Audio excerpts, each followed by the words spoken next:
Hi and welcome back to Shed Down the Back. We're going to carry on with trying to kind of restore this old drill press that I bought second hand. In the last video we made this stand out of just some 2x3s and some plywood and some casters, some storage boxes.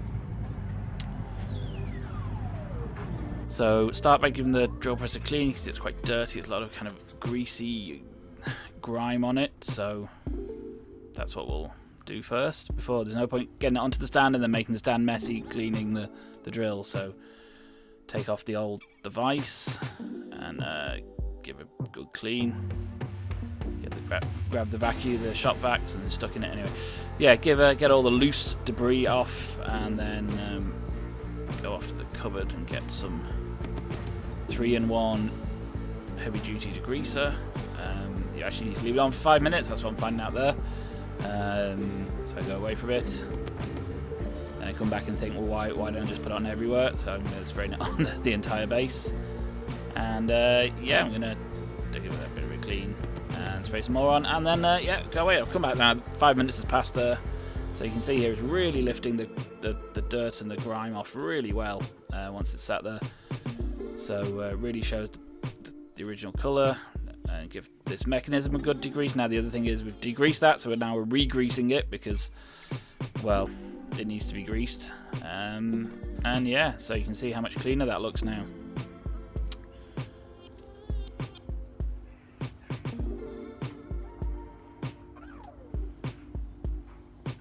Yeah, so the drill press is quite heavy, so lifting it up high enough, I'm not going to be able to do myself. So here I am using a couple of sticks to get a 5-ton rated load strap over this I-beam, and then my ladder isn't tall enough to do it. That's why I use the sticks, and then I'm attaching a 1-ton block and tackle, and this is a 1-ton load strap that wrap around, and then we should be able to start lifting the drill up. Yep, and it's actually quite effortless. So then bring in the other trolley, get rid of the old trolley, poof.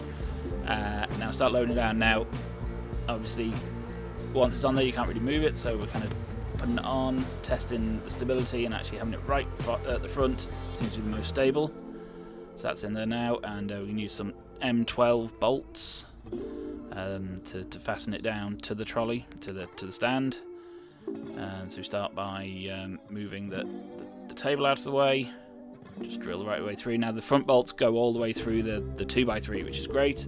The rear one is just bolted to the thing. Now for some reason there's a bit of wood stuck in this hole, this rear hole, so and just try and get it out. It's stuck right in there, but a bit of elbow grease and it'll come out.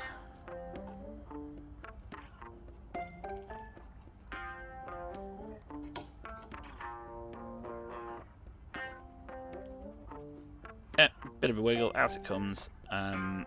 Yeah, so we can now proceed to drill the hole for that one.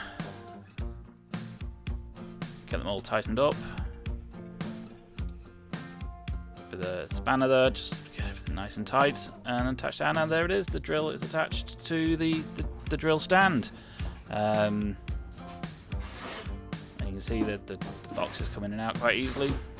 That's where we'll fill those with drill bits at some point, and the orange tray on the bottom will have the larger items. Now, the other thing I want to look at is the electrics. So we'll just have that here. They're on this side.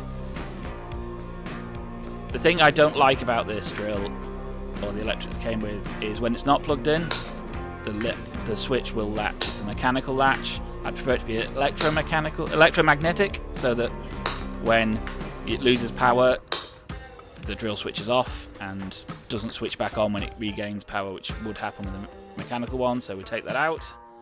I got one of the electromagnetic ones.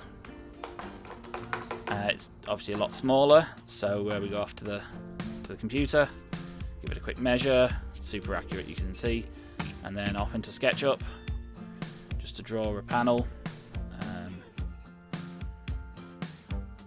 3D print an adapter basically for the new switch to fit over the place of the old switch. Just got a bit of a bevel,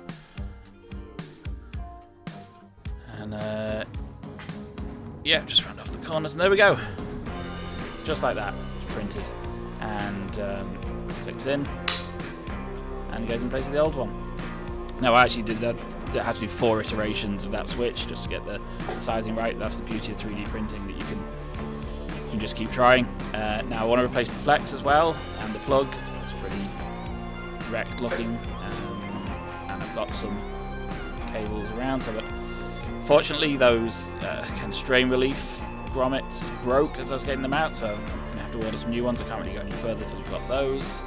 And the new switch uses spade connectors, so rather than screw connectors, so I've had to order some of them. So this video will probably finish once I've got all the electrics stripped off, and in the next video we'll get the electrics on. But here I am just kind of tightening up these bolts that came loose, and that's the new flex I've got. It's kind of yellow, but it's fine.